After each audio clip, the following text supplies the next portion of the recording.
On tonight's CTV News, a government minister receives death threats, and we're inside the Arts Centre to view the $300 million repair plan.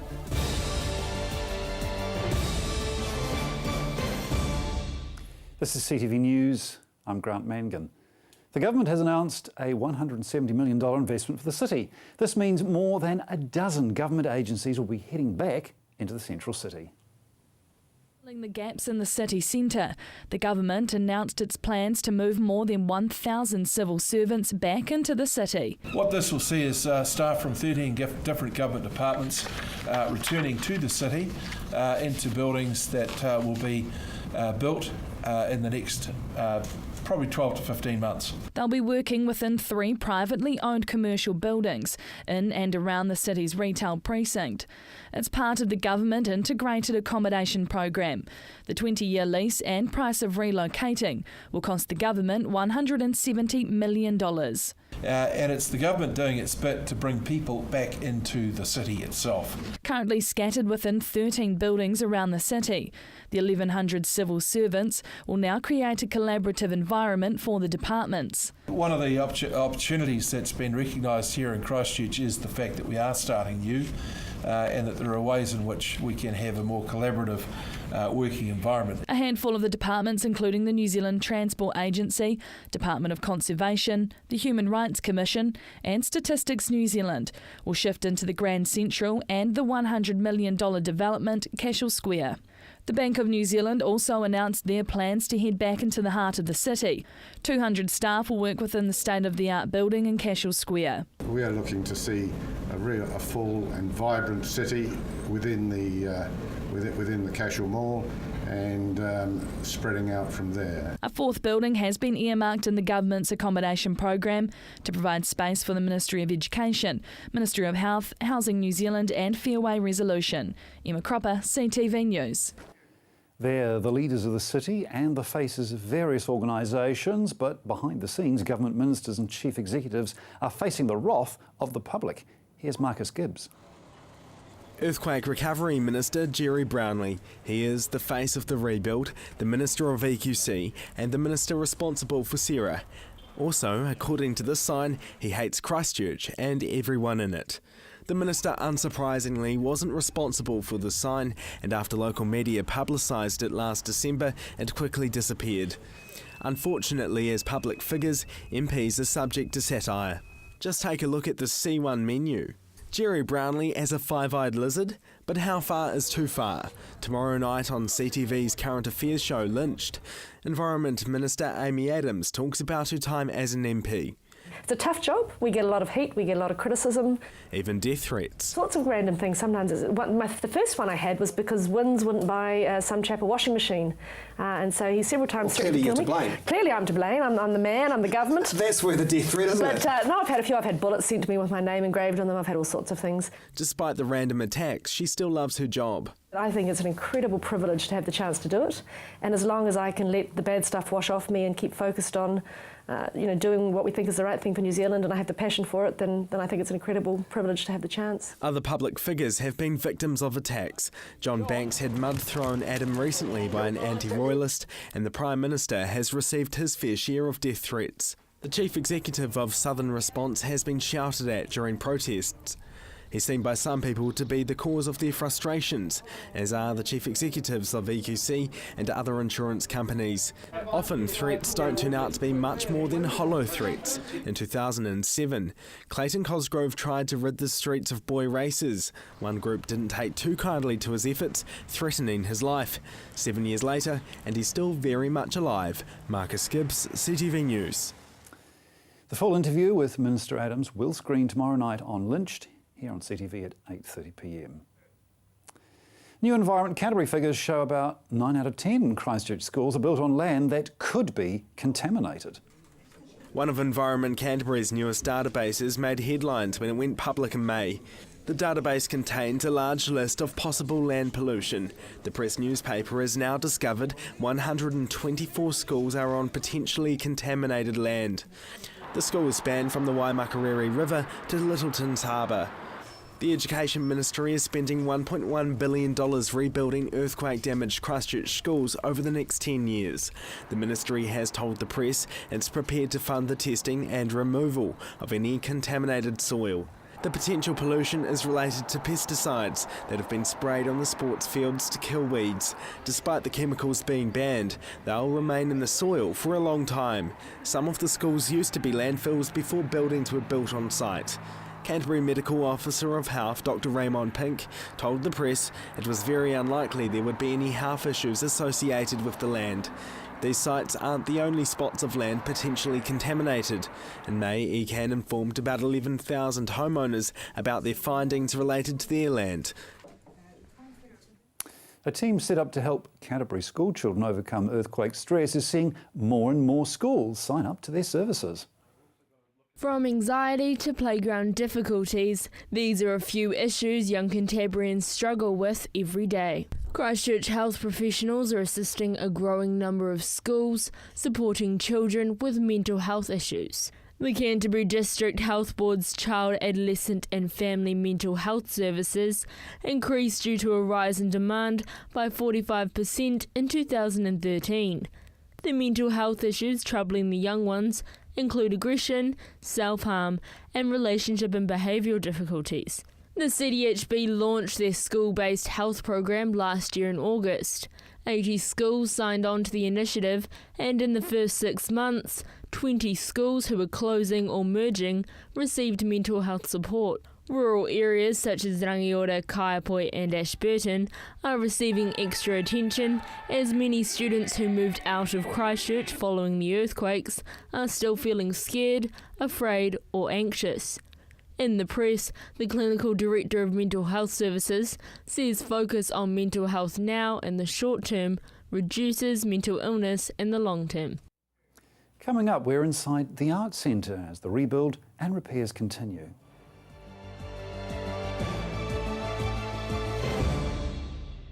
Kia ora!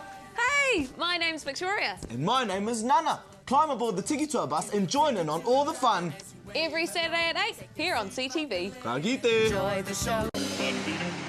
It was in a shop on this spot in Arrowtown that Joel Keller first started perfecting Heller's bacon back in the 1880s. And I'm here where it all started. See how this Heller's Old Smoky traditional bacon stacks up today. They're so good. This is Heller's Old Smoky traditional streaky bacon. First started down the road. And the old butcher shop just down here. I could sit there and eat that all day. So there you have it. Heller's perfecting the taste of their bacon since 1880. Funny that. Hi, I'm Caitlin, the naturopath here at Staywell Pharmacy. Working with the pharmacist, I use herbal and nutritional medicine to recommend natural alternatives for your health. This can be to counteract any side effects of your medication, general health advice, or natural options for you and your family. I'm also available for consultations. So come in and see us at Staywell Pharmacy, 27 Shands Road, Hornby. Staywell Pharmacy, live well, stay well. My son's helped me greatly with my independence now that I've got more mobility. Mum, I've been looking into stand assist chairs from More Mobility. They recline back with a footrest, then when you want to get out of them, they stand you up. You can even sleep on them. More Mobility can bring one out for a free trial. There's even electric beds too. What do you think? For more range and more expert advice, see More Mobility, corner Clarence and Princess Streets off Blenheim Road. What a difference more mobility makes. Our friends and family celebrate and live their lives in all sorts of ways. So it's always hard and sad with the passing of a loved one. We at Palmer Funerals know and understand this, and we believe that their life should still be celebrated even when they have gone. With our newly built chapel, we can help tailor-make a funeral which is unique and personal to you and help celebrate their life while making your difficult time easier. Palmer Funeral Services. Tailor-made funerals. Get rid of that damaging and unsightly moss, mould and lichen from your path, drive or roof with Mossbuster. Mossbuster is a no-bleach, non-abrasive, biodegradable solution that has over 35 years of proven results. Mossbuster costs less than half the price of other well-known products and can be yours for less than $1 a litre. You just spray it on and let Mother Nature do the rest. Check out our website to find the best solution to your moss, mould and grime problem. Order online or call us us now on 0800 88 1000. Tomorrow Today is your science program, presenting a comprehensive overview of the latest trends in science and research. Tomorrow Today, Tuesday night at 7:30 p.m, right here on CTV.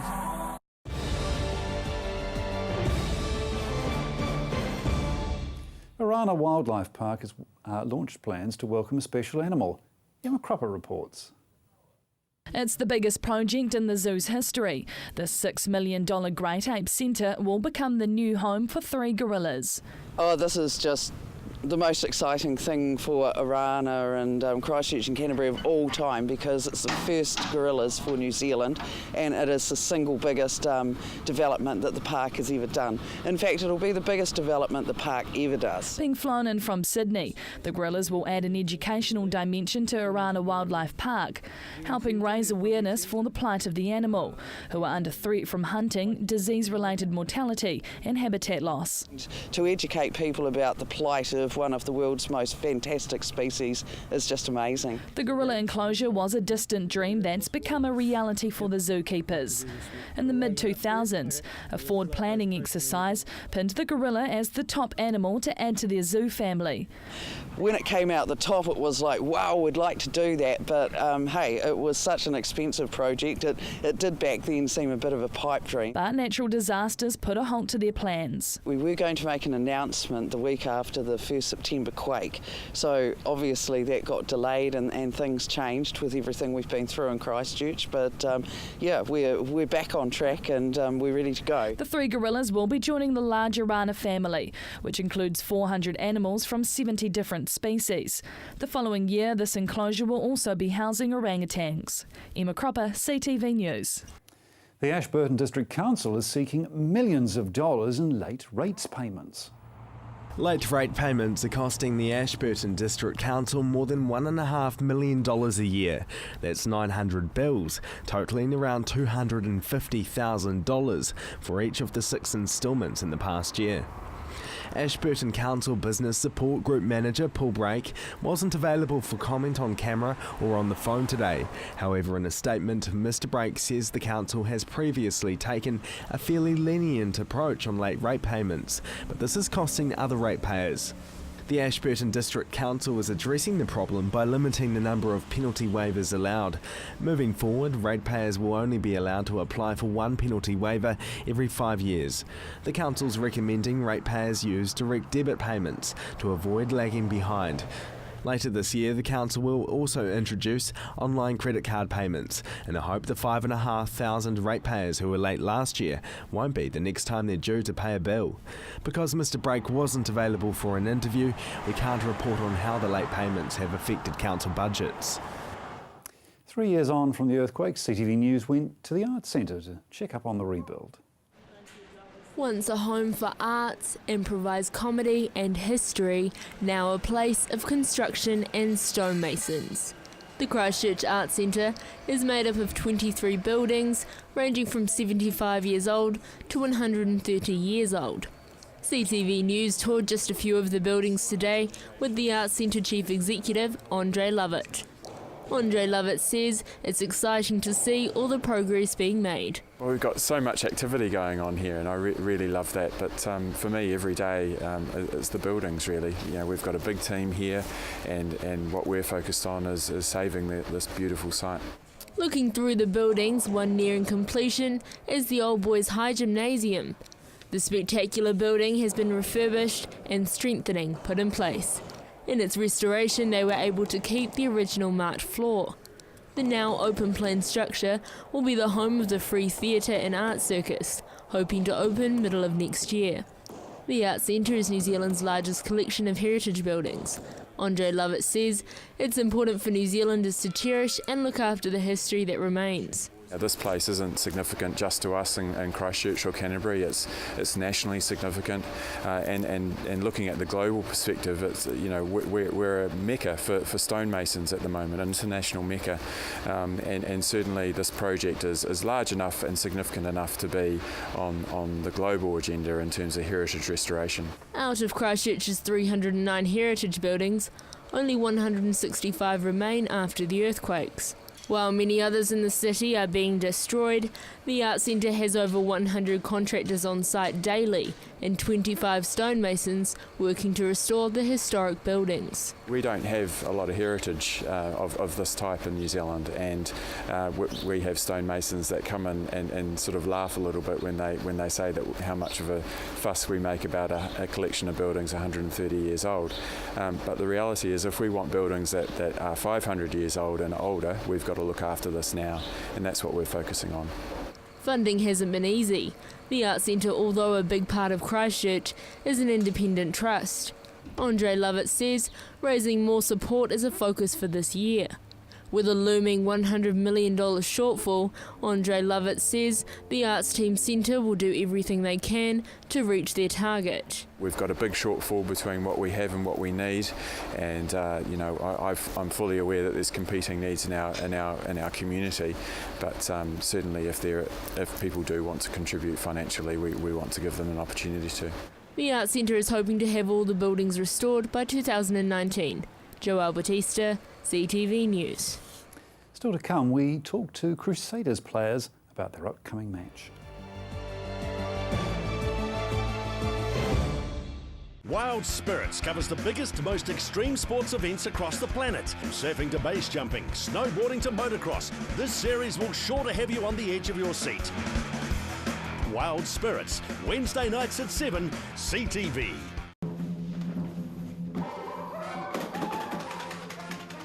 Avoid the monkeys when it comes to relocating.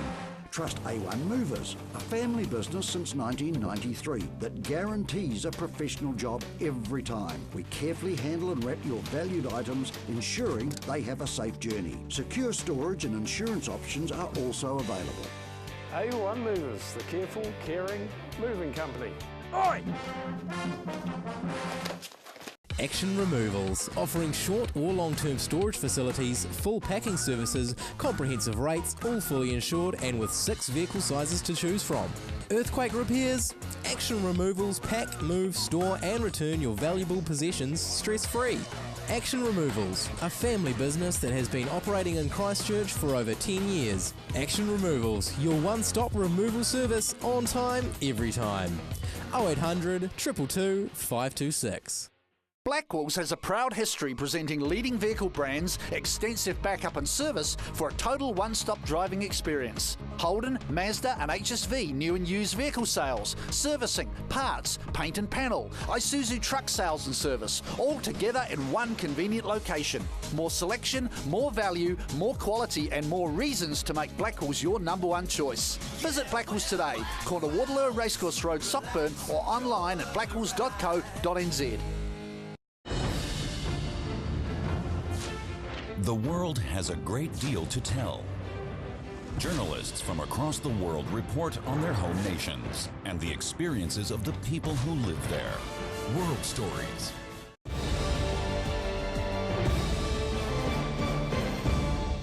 Following last Saturday's smashing of the Blues, CTV News talked to the Crusaders' Israel Dag about the upcoming game.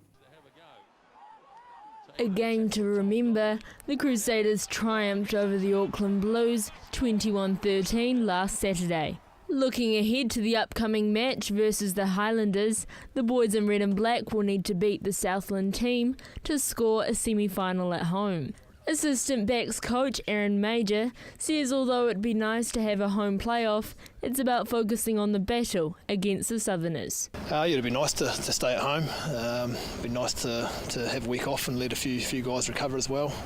But we just got to make sure we get this one out of the way first, and it's going to be a big game, so we've just got to make sure our process is genuine this week and get this one sorted. Aaron Major says the work early on in the game paid dividends towards the back end, which brought a lot of the attack. The assistant backs coach says it was a quality game and the northern side fronted up one hell of a battle. Crusader fullback and All Black Israel Dag played his first match since an England test in the beginning of June. Suffering from a patella tendon problem, taking the time off was a decision Israel Dag doesn't regret. it's all up to me to go out there and perform and do what I can do when I'm out there. So it was tough, but I felt it was the right thing to do. I don't want to be playing, when I'm not 100 for, it's not doing any good for me, and it's not doing any good for the team as well. So it's just one of those things I had to do. The injury that didn't hinder his weekend performance, Dag believes he just needs to muscle on. The fullback says he's feeling 100% and hungry for the playoffs. Israel Dag says it's going to be tough, take some hard work and dedication, but he's chasing after that Super Rugby title. What we did last week is not enough. We've got to just, prepare well, do everything we can, and go into this weekend and just, leave it all out there, because, if we go in there, because I know the Highlanders will be hurting from their performance on the weekend, so they're going to be hungry for this weekend. One seen advantage against the Highlanders is the extra day of training. Aaron Major says it can be a benefit for either side. Obviously a pretty tough gig for the Highlanders coming back today, so they'll have limited prep time, but sometimes that can work in your favour. You just focus on the real priorities, and I'm sure they'll be doing that right now. So for us it's great for a few aching bodies. Our boys were really physical on the weekend against the physical Blues side, so they played really tough, so it's great to have that extra day. Preparing for the battle that next weekend holds, Joel Batista, CTV News. And staying with sport, here's Gordon Findlater with highlights from the weekend's matches.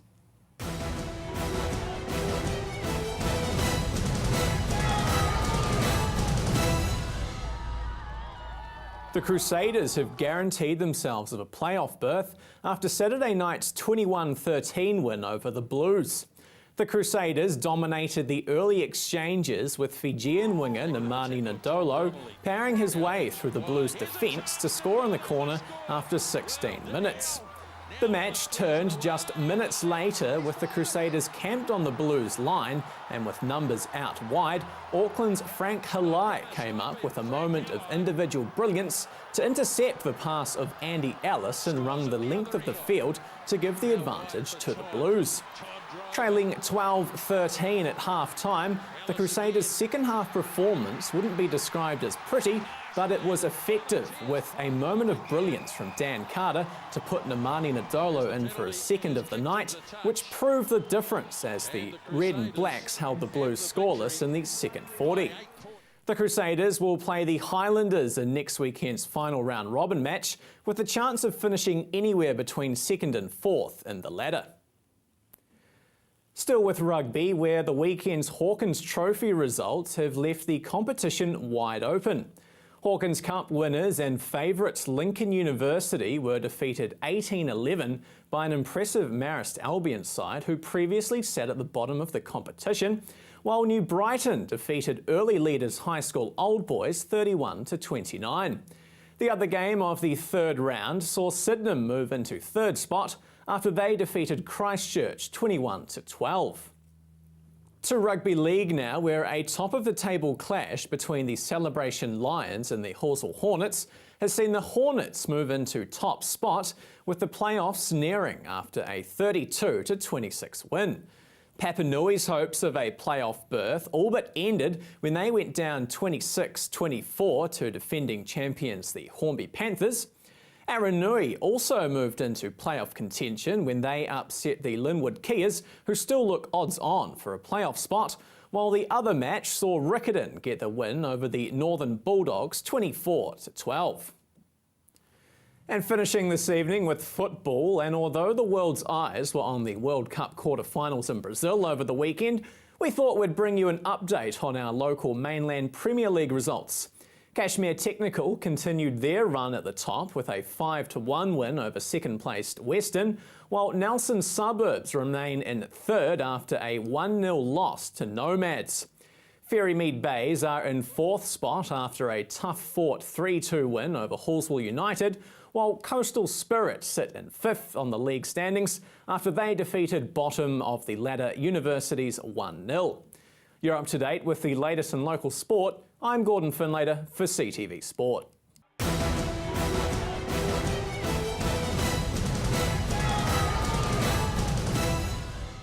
Avoid tomorrow's traffic jams with tonight's traffic update.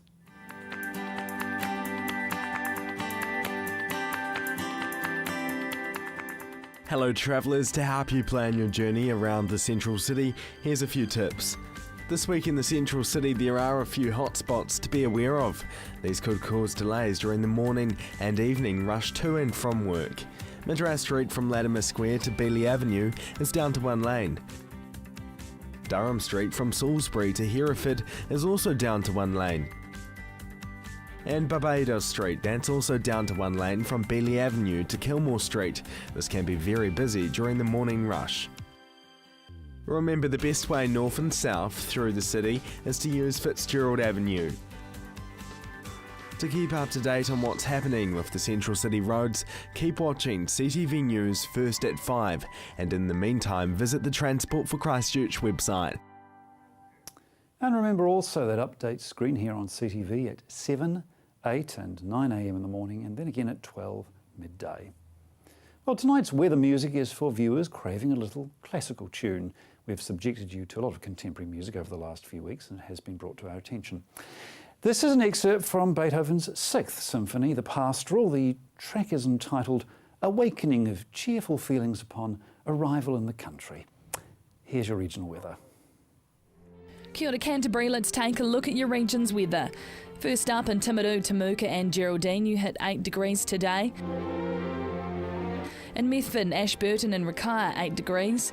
Darfield, Leeston and Ralston, 8.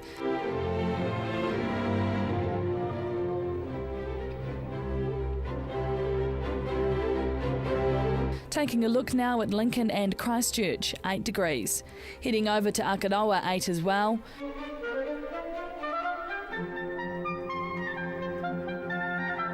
Crossing the Waimakariri River, Rangiora, Kaiapoi and Amberley hit 8.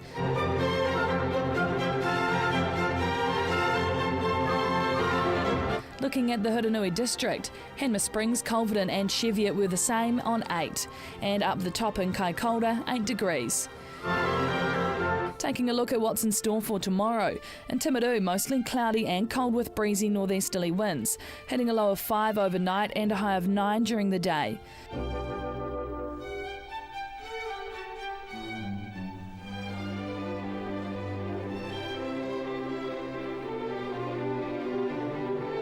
In Ashburton, lots of cloud and a chilly northeasterly wind for your Tuesday, hitting a low of 5 overnight and a high of 9 during the day.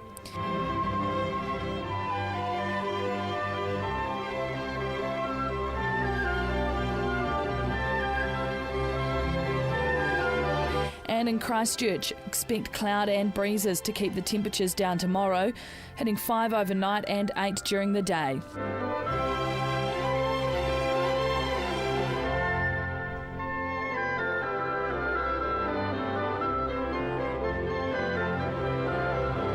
Kaikoura, low cloud and brisk northeasterly winds will make for another chilly day in Kaikoura. 5 degrees during the night and tomorrow's high will be 8 degrees.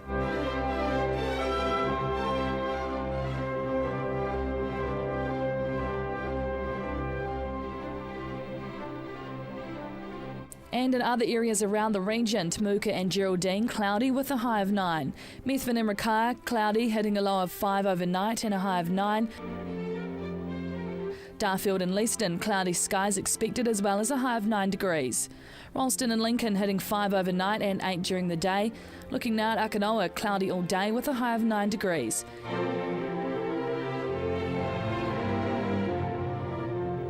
Rangiora and Kaiapoi hitting 5 overnight with a high of 8 during the day.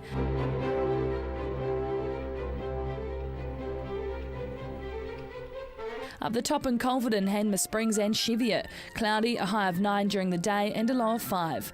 And looking ahead for what's in store for the rest of Canterbury, cloudy and cold on Wednesday with moderate to fresh northeasterly winds. Mostly dry with high cloud on Thursday and Friday, but a few spits of rain may spread off the western ranges at times. Expect fresh, gusty, cool northeasterly winds. Those winds will clear away and tending milder northwesterly on Saturday. Weather still remaining mostly fine with some high cloud. Fine and mild on Sunday with sunny periods at first, but high cloud increasing during the day and moderate northwesterly winds. And that's your region's weather for this evening. And that's CTV News. I'm Grant Mangan. Good night.